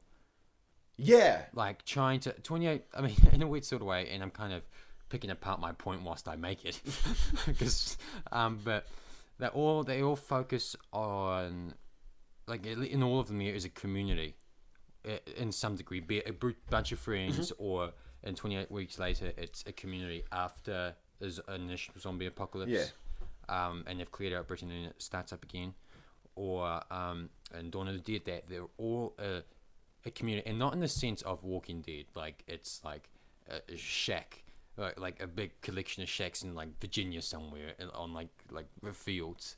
It's actually a metropolis city, and they've made a civilization of thousands of people. Yeah, and not just got built up a week ago, a working civilization that has been there for a very long time. Yeah, absolutely, and it's. The thing I like about Dawn of the Dead is it's got one of those casts from 2004, and in 2004 they weren't big stars. No, they've always sort of been it's got Vig Rhames, it's got Michael Kelly, who is also he's always popping up and stuff. They got Ty Burrell from Modern Family. Yeah, it's got your boy from Mentalist. And just these people who actually I think are more on TV now. And it's just got this, and it's believable, I think, because it hasn't got like a leading cast. You see them, you're like, oh, they're familiar. Yeah, it's not like Tom Cruise is hitting up a resistance of zombies. It's not Matt LeBlanc and Ewan McGregor and Charlize Theron. Still watch that. It's not. Fan Bingbing, Scarlett Johansson. It's not our Daniel Radcliffe. It's not our Charlie's Angels cast. It's really sort of. Well, our friends recast. Yeah. It depicts. It's just a bunch of people. It's a bunch of human survivors. Yeah. And it feels like that, and that's what I like about the film. And it's enjoyable, and it's not overly. Some horror films go really ridiculous with their scares. Yeah, they try and scare you. Yeah, and then they end up not scaring you. Or they try to scare you, and they just be disgusting. Something like this. Yeah, like Saw or something. Or the later Saws. The first Saw film was actually really good. But the mood is set. They let the mood set the horror. Yes. That's it. That's exactly it. Yeah, it's the mood setting the horror, and it's an intelligent horror. It doesn't the horror doesn't try to because it's intelligent in the sense that it's not intelligent, in my opinion. Like there is no grand cure. There is no. If we get here and we find the cure, we're safe. We can cure this thing, and there is no big doomsday machine that will, like a nuke on the way that will resolve this. It is simply surviving. Yeah, and that's a film I like, and the film doesn't treat the audience as idiots, which is something else I enjoy about it. And just going back to Zack Snyder as a director, 300, you've got a... I'm not as a fan of 300. I think it's fine. 300. You love 300. It is like my... It's like my pump-up movie. Yeah. Like, if I ever need a movie that I'm not necessarily down in, like, an emotional way, but if I'm ever just like, I need to get off my feet, or like just pump myself up. Yeah, you watch 300. In a weird sort of way, I just watch 300. And there's other films. He did The Legend of Guardians, The Owls Galore. I haven't seen that one. It's about owls. It's an animated feature about owls. Oh, that one. I've seen that one. My sisters watch that one. That's terrible. That's fine. And Sucker Punch. I like Sucker Punch. I like Sucker Punch. It has all my preteen crushes in there. Like my 11, I wasn't gonna mention why I like Sucker Punch, but you did it. Yeah. No, but it has like all the Oh my God, Oscar Isaac was in this, right? Emily Browning, Jenna Malone, Vanessa Hudgens, Jamie Chung. I kind of want to watch it now. But yeah, then he moved on to do Batman v Superman and Justice League, and it's a bit of a mixed bag, the rest of the stuff he's done. Yeah. But I think Dawn of the Dead is definitely worth watching. Yeah, go watch that. What's next, my boo? What's next, we will go with David Fincher's Zodiac. You can talk about this. Yeah, I'll talk about this. David Fincher, I like Fincher. He likes Fincher. So when you think David Fincher, what do you think? I think Seven initially. I think Seven initially, and then do I just think... Yeah, I'm Googling him as well. Yeah. I think Seven, and like, in a weird sort of way, they just encompasses... I think Fight Club. Yeah, Fight Club, yeah. And then I go and think his remake of Girl with the Dragon Tattoo. Yeah. And... I mean, he's done Social Network, and he's done... he did Alien 3. Recently. So he's done quite a bit of stuff that... Funnily, as a whole, you don't Gone think Girl. of initially. I think Gone Girl. I just said that, yeah. Yeah, no, that is the... He... Almost all his stuff is kind of like... Not almost all his stuff, but like, there is, obviously, as we said, what do we just say? Our thing that we thought is Seven. And we had trouble coming up with anything else. Seven, Fight Club, and that's essentially it. So almost all his other Social Network, kind of, because that was kind of a big thing. And Gone Girl was his return. But anything else apart from those would be applicable for this list. But the one that stood out for me, because it was such a good film, is Zodiac. And most of you out there will probably know the story of the Zodiac Killer. Mm-hmm. He was... which is another reason I think it's surprising to be on this list. Yeah, people know the Zodiac Killer. He was a mass murderer back in the day in, I think it was San Francisco, California. San Francisco Bay Area. Yeah. So that's California. And he would murder a bunch of people, obviously, what serial killers do. As you do. And he would leave behind cryptic messages for the press that were messaged in the zodiac signs. And the zodiac signs are they Greek? I think they're Greek. Yeah. Or something like that. Or they're like your star sign. So like Aries. I'm Aries, obviously, and Sagittarius and stuff like that. But anyway, he left. This is the real life version. He left behind messages for the press. No one's figured them out. No one's been able to crack the code. And people believe that if you crack the code, you'll find out the identity of the serial killer. Yeah. Anyway, which has never been identified. The story the movie follows the story of Jake Gyllenhaal. He is a comic. He's like a comic artist for a newspaper. Yeah. And at his newspaper there works Robert Downey Jr. and he's like not the big but like the has been. Like he can. And he's always chasing him the big lead. He's an alcoholic and everything. He's a journalist that covers the Zodiac. They send a Zodiac. The Zodiac sends a message to their newspaper chain. And then Jake Gyllenhaal becomes obsessed with the Zodiac Killer. He ropes Robert Downey Jr. into it for a little while. On the side, Mark Ruffalo plays a detective who is actually investigating the Zodiac Killer. Yeah. and it's pretty much following Jake Gyllenhaal's character as he gets obsessed with the Zodiac Killer and tries to figure it out, who the hell it is. And it comes at a price. Like, he loses his wife, he loses his child. I don't want to spoil it too much, but the story does kind of get predictable, almost, but not in a bad way. Like, he was obsessed with this, so he was going to lose his wife, he was going to lose his child. Robert Downey Jr.'s character falls off along the way. He doesn't die, but he kind of loses steam. But Jake Gyllenhaal is spearheaded, and he wants to find out the Zodiac Killer. Yeah.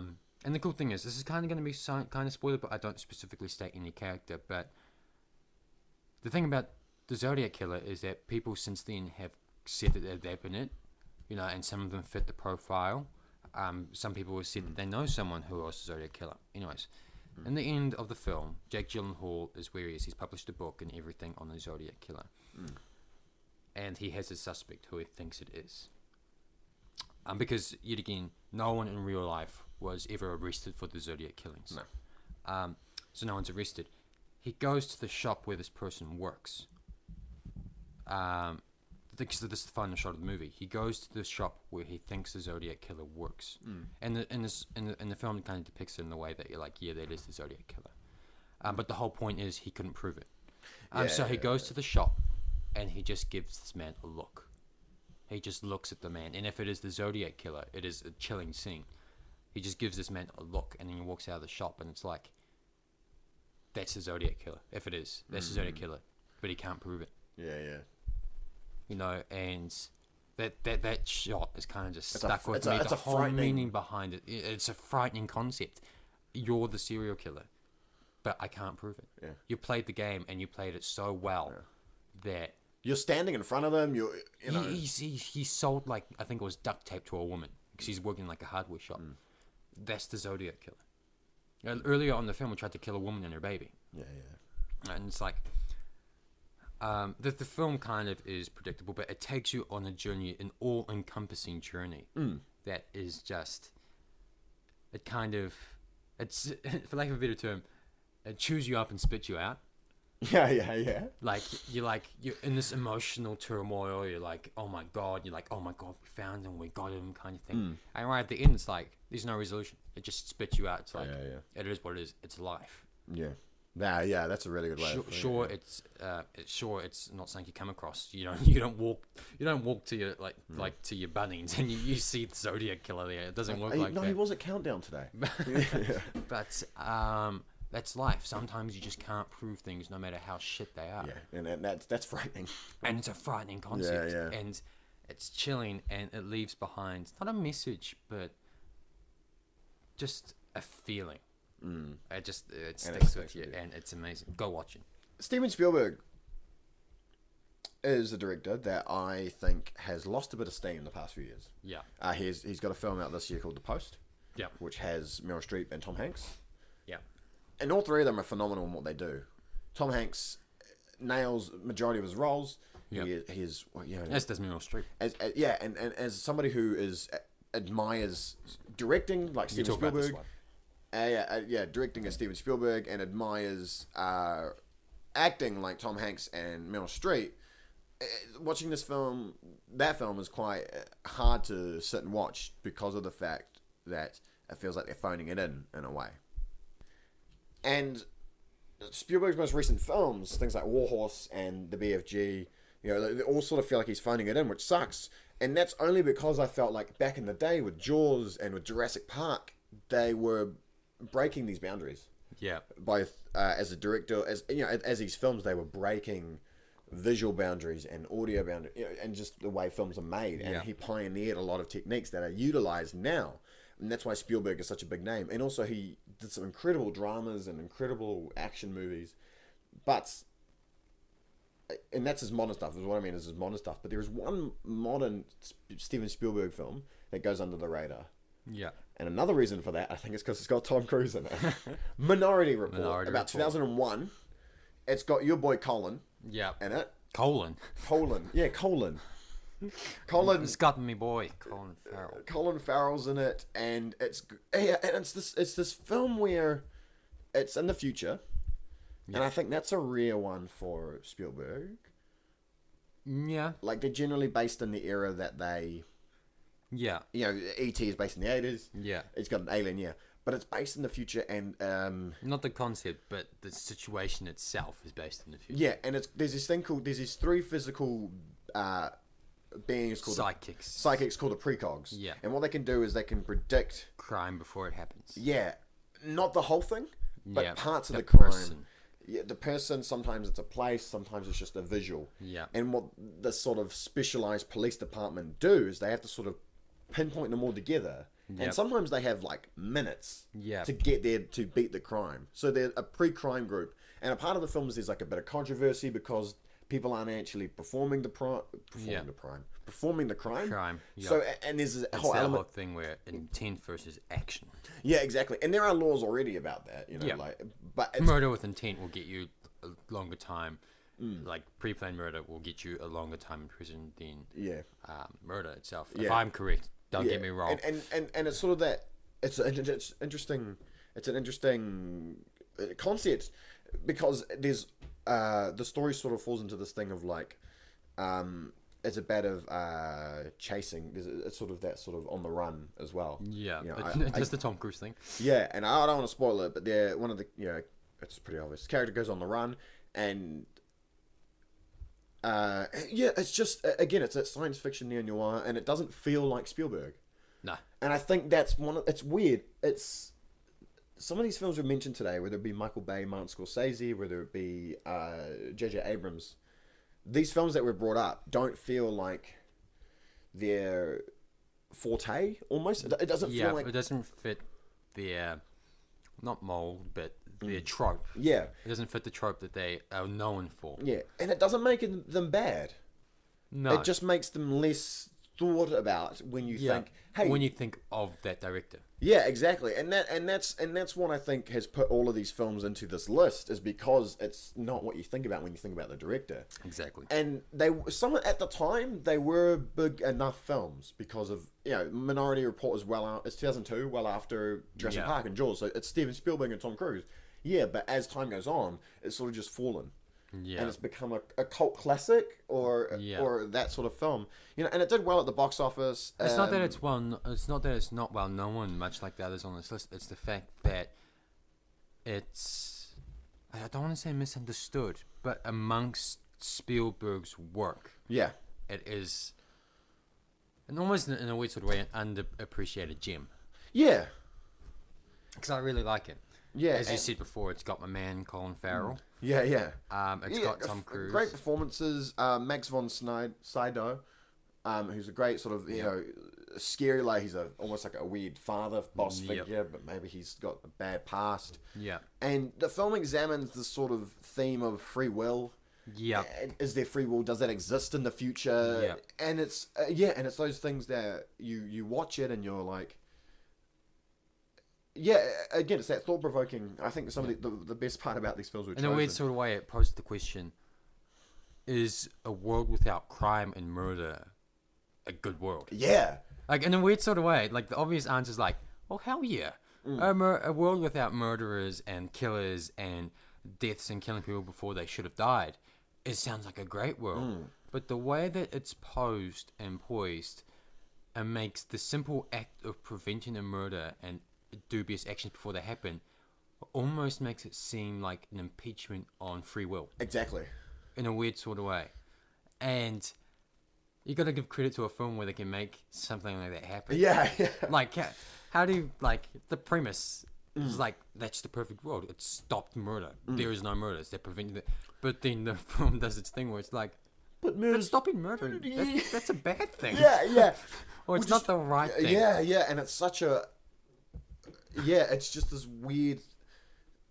Yeah, it just you sort of you think about that, and there's parts of the government involved as well with this in the story, and the role the media takes in the future with technologies and sort of holograms and all that stuff's involved, and it's sort of like it's again you question whether it's morally right to prevent someone from and someone. you feel sentence, but it's I mean for that sentence alone, The film poses the question: is it right to stop someone from murdering someone else?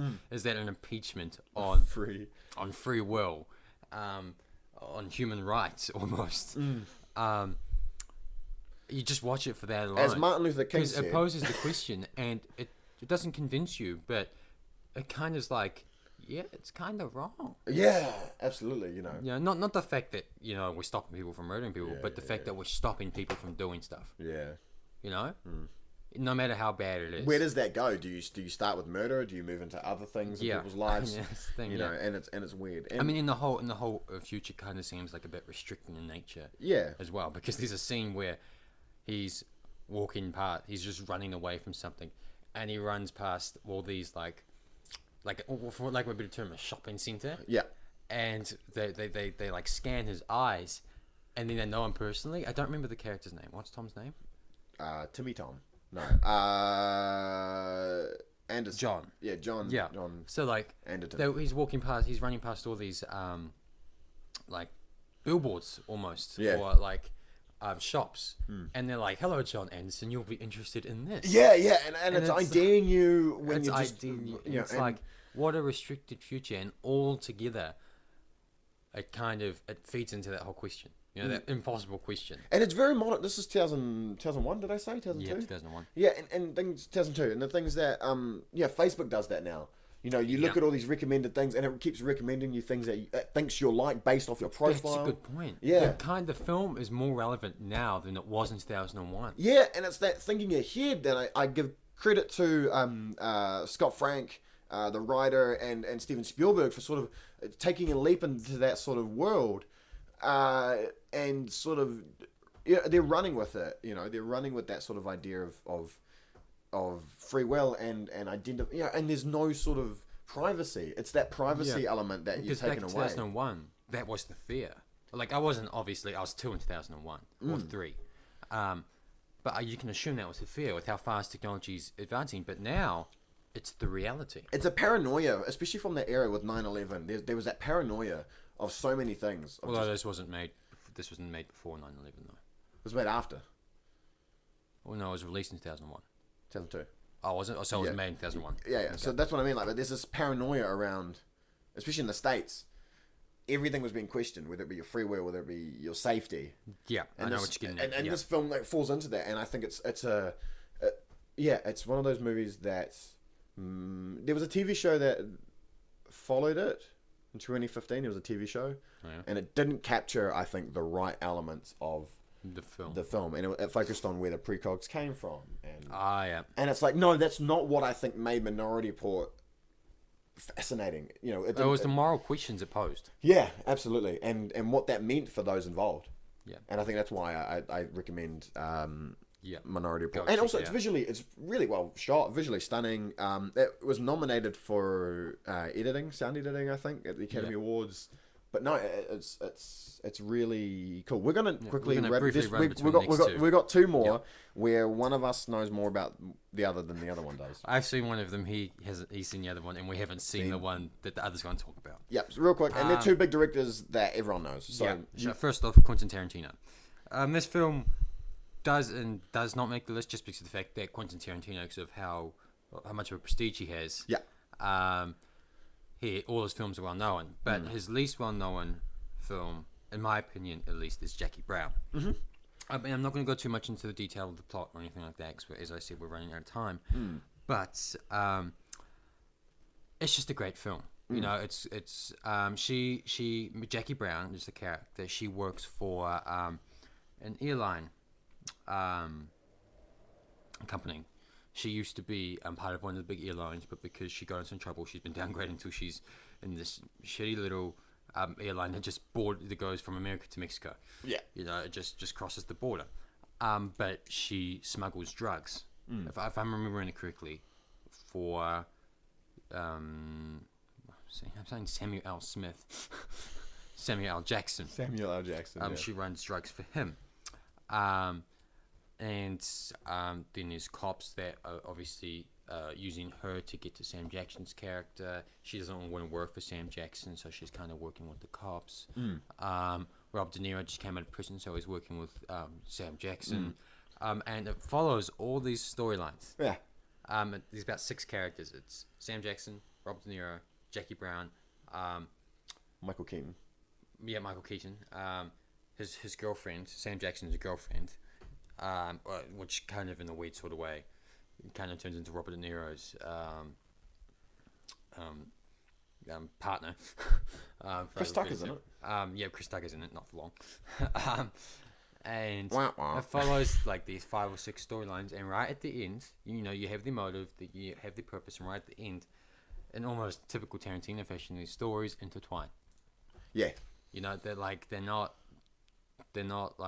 not from worlds apart. It's not like this one person has nothing to do with the rest. They're all interconnected in a weird sort of way, but they all come together in this one big event at the end of the film, and it just plays out really, really well. Yeah. I just really, really love it, and it's a great film, as should be expected from Quentin Tarantino, and yeah, just check it out. Yeah. I mean, I think it's fallen behind maybe due to the anniversaries of some of the other ones. Oh, and just how big they were. Reservoir Dogs and Pulp Fiction have had anniversaries recently of like 30 years, that's too hard, 20 years, and the recent ones like Inglourious Bastard and Django Unchained, there's also been a modern controversy.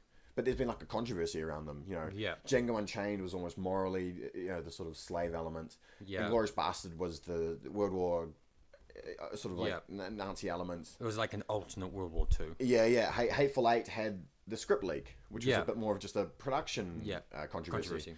And people were reading the script, and that's why I think maybe Jackie Brown's sort of fallen under the radar. I mean, it's a great film, and it is well known for most people, but it's just, again, you have to qualify for this list. It's not the fact that you're not well known, it's the fact that you're just not as well known as the rest of his filmography. Yeah. Anyway, on to your film. Christopher Nolan, like I said before, nominated for Dunkirk.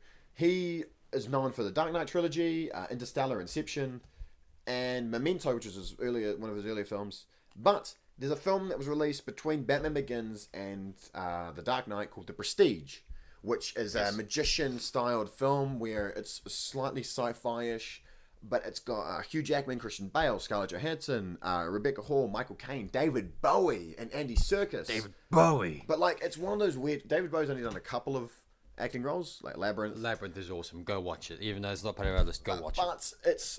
the way The Prestige works is, again, these films have this... almost like this, hey, look at this idea, and then it will, and behind it'll be like, this is going on, and your brain picks it up. At the end, it reveals it to you. Yeah. Minority Report had that. Shutter Island had that. The Island kind of had that. Zodiac had that. Although this Island comes halfway through the film. Yeah. But it's got that way of, don't underestimate the screenwriter.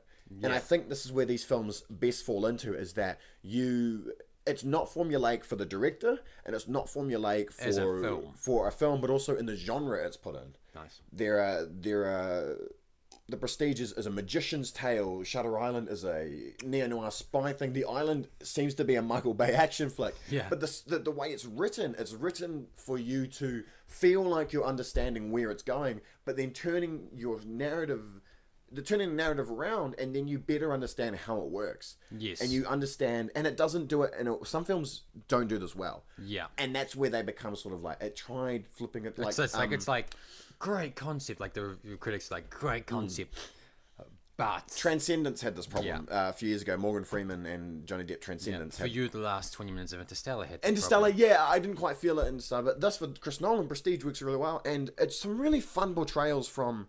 and there's like relationship issues, but there's also like, it's pretty much these two competing magicians who are friends at one stage and now just competing, and they're getting to the point of like, guys, maybe you shouldn't compete. You're getting a bit crazy. Yeah. Like they're over competing almost. Yeah. To the point of morally, you're like, okay, what are you doing? Like, why are you still doing it? And there's bouncing around between characters, and it's slightly historical, but I think what these films get is I like these films that we've talked about today because they have this feeling of, don't underestimate your audience. Yeah. And then the audience, don't underestimate the screenwriter. Yeah. And then they allow you to engulf yourself in these worlds that may not be modern. Minority Report's in the future, Prestige is after, Jackie Brown. Jackie Brown is earlier. The world and the backsetting take a back seat to the questions and situations that the film provokes. Yeah, and these questions, the setting in the question relates to that setting of that era, but also now. Yeah. So Minority Report's in the future, but it has questions that focus on... It fits the future situation, but it has relevance now. The Prestige is based earlier than it was released, but it has questions of then and questions of now, and you'll go into these films, that you watch them more than once, and you'll find something else that you appreciate about how it was done. Yes. And that's why these are some of the best directors, and that's why I think when you get big directors that do great movies, that pioneer things, never underestimate some of their other material. Yeah. Because I think the reason why they get to their status is not because of how much money they bank, but how creative they are with their narratives. Yeah. And that's, I think, what I wanted you guys to take away from this list, is that these guys didn't just get there, they didn't flip a coin. Tarantino, are you here? Yeah. We're going to nominate you for an Oscar. Yeah. Congratulations. Yeah, it's not how it works. Leo. Oh, bad luck again. Yeah, Leo DiCaprio. Oh, mate, sorry, Shutter Island. But no, that's what I think everyone should take away from this list. Yeah. I just think go ahead and watch these films. Like I said with the Oscars, go away and watch these films and just don't just watch one of them. With the Oscars, don't watch the one that wins. Yeah. Watch all of them and enjoy them for what they are, because they're there for a reason, and they're not just. Moral of the story is, you don't have to watch every single film that exists. You don't have to. It's actually impossible to do. Yep. But don't just watch based off acclaim and commercial success. Yeah. Try an indie film. Like try a less popular not necessarily even an indie film. Like, yet again, we'll come back to The Island. It wasn't a bomb, but it wasn't commercially successful, and it wasn't a massive critical, well reviewed either. But don't let it dissuade you from watching it yourself and enjoying it. Yeah. We are going to do a trial and error, I think, of... Last time we did the recasting of Charlie's Angels. What we're going to do is we're going to just bounce around an idea and see if we can make a premise for a story. Yeah. So we're going to take bits from the films that we talked about today and the positive things we want from them. We're going to choose a genre. We're going to choose sort of a location, an era, a theme, and a cast. Yeah. We'll come up with all that, and then we'll try and cast it. Yeah. Okay. So I think... And it doesn't have to be just this list. You can be saying anything that we've mentioned. I think we should go for what about spy? How does that... Do we want spy? I think that we should go with zombie. Zombie? Oh, okay, zombie. All right, let's go zombie. We'll go zombie flick. Okay, zombie flick. Based in the world of Mission Impossible. No, not Mission Impossible. Minority Report. Minority Report. So a future... Yeah. Zombie film. So it's kind of got the island feel, but it's because of zombies. Okay, yeah. It is in the future. It's in the future. There is almost a Shutter Island feel about it. Yep. It's not just a zombie flick. There is like almost a lot of questions at every single corner. Kicker is though, it's a musical. It is like zombie musical, so Sweeney Todd sort of musical. Sweeney Todd zombie musical, and it's the zombie sort of. It's a weird blend of The Island and Dawn of the Dead. Dawn of the Dead, obviously. So The Island, Minority Report. Yep, Island, Minority Report, dystopian future. Mm-hmm. A zombie musical. Yeah. And starring Hugh Jackman. Hugh Jackman, you'd go with Hugh Jackman. Prestige, Prestige. Yeah. He was in the Prestige, but Greatest Showman, he did Les Mis. That's a good point. He's got that ability. Let's try and come up with an ensemble cast. It can't just be a lead because. Should we? How many? With the feel of Jackie Brown, so each has their own story. And they come together at the end. 6 characters. We'll do 6. We'll go with Hugh Jackman. Hugh Jackman's one. He's got to be one. So they need to have the ability to be sort of work in a horror sort of. Yep. But they also need the singing ability. They need to sing. Hugh Jackman's one. I mean, he will be almost the leader of the group. Mm-hmm. Not like for a bit of time. He's not like The Rock. Yeah. But he is the leader and the one you look up to. The one you look up to. I give Johnny Depp as a character that's sort of like, is this guy really trying to? Maybe he pushes someone into the zombie pit, but that guy you're really just unsure about. He's like Guillermo del Toro in The Last Jedi. Yeah, Benicio del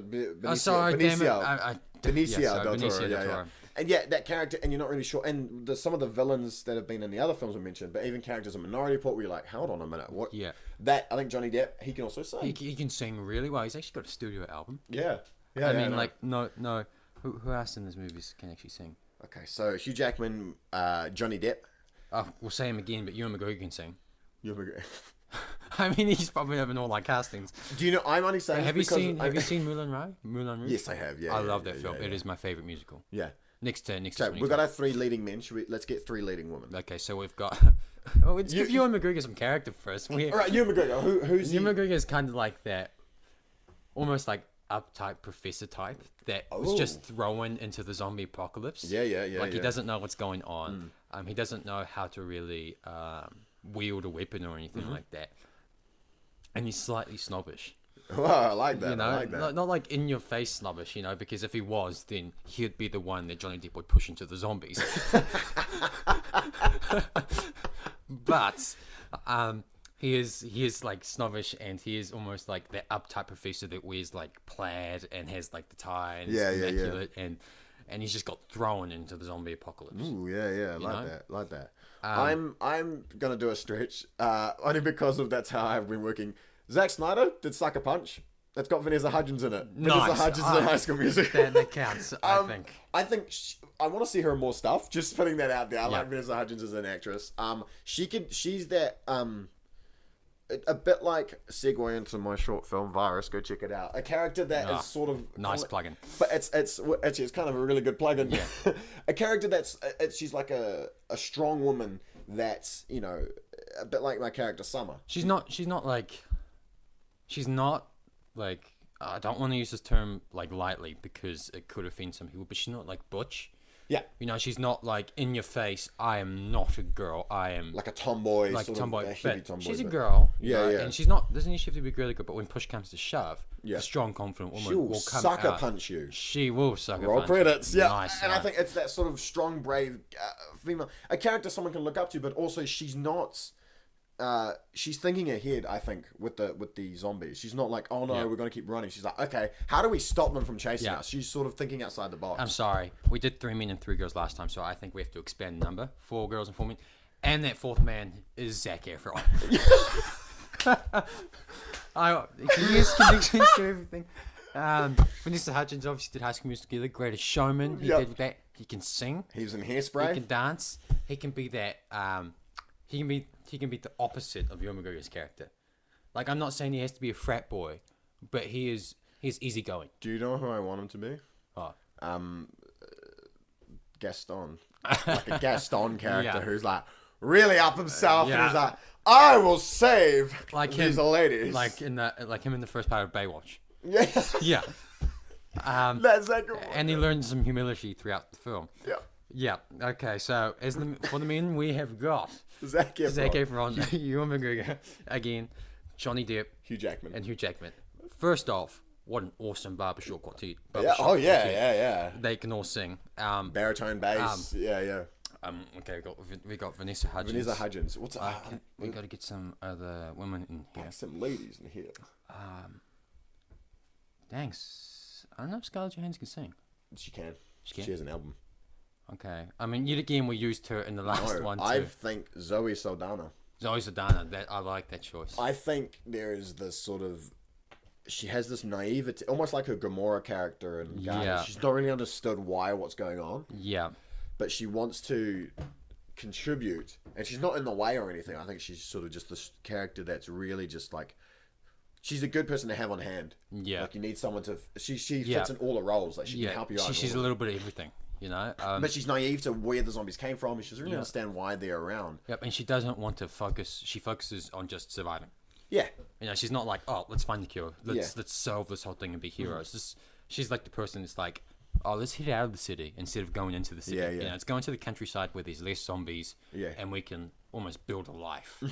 You know, we need a badass female. Michelle Rodriguez. Don't know if she can sing. No, that's a requisite. It's a musical. What do you mean? It's a musical. Everyone has to sing. Can she? I don't think she can. Like, neither can Russell Crowe, Les Miserables. No. I'm defending him. He is not too bad. Amanda Seyfried. Oi! She is the opposite of Vanessa Hudgens. She is the girly girl. Her Red Riding Hood character from that Red Riding Hood film. Yep, she is the but I'm also thinking an older Vanessa Hudgens and a younger Amanda Seyfried. Okay, yeah. And just so we don't have like a bunch of middle-aged men and like young 20-year-old women. like a 30-year-old like Vanessa Hudgens like she is now. And 30-year-old Amanda Seyfried, that will work. But she's a lot more young in mentality. Adolescent, sort of young in mentality. Immature, maybe. No, not immature, but with that Zoe Zahn thing, naivety, but not naivety in the sense of not understanding what's going on. In the sense that's just like, why is this? She's naive to everything. She's an airhead. You know? Yeah. And that's just it. You know, she's an airhead, and that's that. You know, she's almost like a burden for the group because she is just so out of place. But is Amanda Seyfried tied to any of these movies? Because they have to be tied to these. Well, we can give an exception. Yeah, an exception. Exception, also known as Inception. Christopher Nolan. There we go. I did it. Zoe Zaldana. Can Zoe Zaldana sing? Yes, she can. Yeah. Okay, one more singing female that's attached to these films. Oh man, that's hard, man. Oh, I hate to go back to her, but just Scarlett Johansson. Easy, it's easy. Like Ewan McGregor and Scarlett Johansson. Don't be surprised if their names come up a lot more in the future. Oh man, Scarlett Johansson, is she playing a? I'm thinking about Lost. Have you seen Lost in Translation? I was thinking more of a rogue character, like the one that you question, kind of like Johnny Depp's counterpart, but more like a Black Widow. Okay, yeah. You know, like does push come to shove? If there's a horde of zombies coming your way, will she help the group, or will she just run off? And not because she's scared, but because it's survival. You're a burden. You know, everyone else in that group. Johnny Depp is slightly psychotic. She is a question mark because it's like, well, can we trust her? Yeah, I feel that. What a movie! What a cast! Okay, let's. Hugh Jackman. Zac Efron. Johnny Depp. Ewan McGregor. Scarlett Johansson. Zoe Saldana. Yeah, Zoe Saldana. Vanessa Hudgens. And Amanda Seyfried. Done. Hollywood, pick us up. Hollywood. Why are you waiting so long? We could just solve so many problems, couldn't we? We can. You don't need a Michael Bay. You don't need. Stop ringing.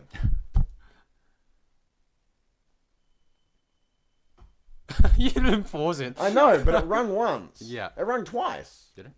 It rung twice once. Sorry, Hollywood was calling, but... Yeah, they... Just waiting for it to call again. Fake noise. That is the podcast. Yeah, I don't want to push it out for too much longer, but who would die? Like, out of our 8? Amanda Seyfried. I think Zac Efron, because I want that Gaston. Yeah. Amanda Seyfried and Zac Efron. There we go. Thank you guys so much for listening. Yet again, another New Year's film that I would watch. Except it's not New Year's this time. It's like Valentine's Day or something like that. It's a musical. It's like a It's like a hairspray where like everyone's in. Like... That's the Jackie Brown aspect. They're all in New York City, right before a zombie outbreak. It's each of their stories. Yeah. It's a Sweeney Todd musical. Yeah. Set in a dystopian future.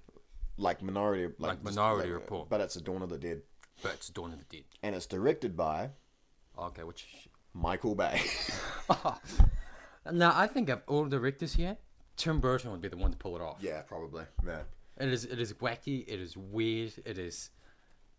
Yeah, it is Tim... Okay, we got Tim Burton as our director with a cast of, yet again, Zac Efron, Hugh Jackman, Ewan McGregor, and Johnny Depp. Yeah. Side by side with Scarlett Johansson, Vanessa Hudgens, Amanda Seyfried, and Zoe Saldana.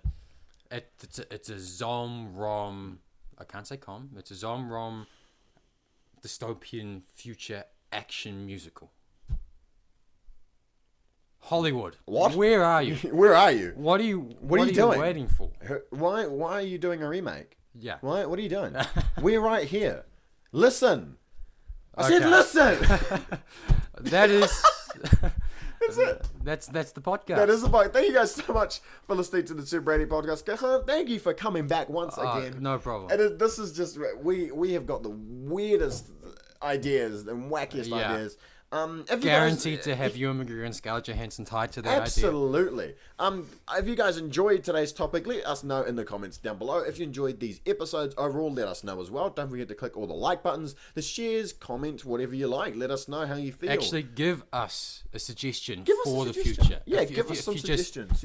I mean, if you make it this far, first off, you deserve a like, not us. Yeah, you deserve the like. Just put a suggestion in the comments. Absolutely. I don't know, anything. We could mold something out of your comments. Absolutely. It'll be great. And it's good to hear feedback. This is, one of those things that I've been trying to work for a while, and it's finally getting off the ground, and I think I'm looking forward to some feedback. Also, myself and Cahan and a lot of others just finished work on Virus. Virus is my latest short film, similar sort of zombie-esque feel. If you guys enjoy any of my content, go check out Virus. It's on Sir Brady. It's got a really great cast. It is about 10 minutes long. It's a fun little short film that I put together with myself and Cahan. So if you enjoyed that, go and check it out. Otherwise, thank you so much for listening and or watching this episode of the Sir Brady Podcast. You can find us on Facebook. You can find me on Twitter. You can find the podcast on SoundCloud, on YouTube, all of those great places. Thank you again, Cahan. Oh, no problem. It's been my pleasure. And thank you guys so much for listening, watching. Have a fantastic day. We'll see you next time. You will see us next time. Yes, we will. And we will see you next time. Yeah. See you later, guys. Bye. That was a good one, actually. It's still going. Why are you still going? Back. Baby got back. Baby got ass. Baby, you lock my doors and turn my doors down low. Baby, lock them doors and turn them lights down low. How's that? Yeah, baby, you lock my doors and turn my locked door low. I think you really have a big career in professional singing ahead of you. Mate, I have the biggest career in professionals. Should we even attempt this podcast at this point? Is this the end credit scene? No. Just like me really tired to start off. It's like if this was the end credit scene, it's like a freaking punishment for the people who stuck through the entire podcast. Do I want to print this off? Yeah, probably. I'm going to push pause then. No, yeah, bye. Bye for a second.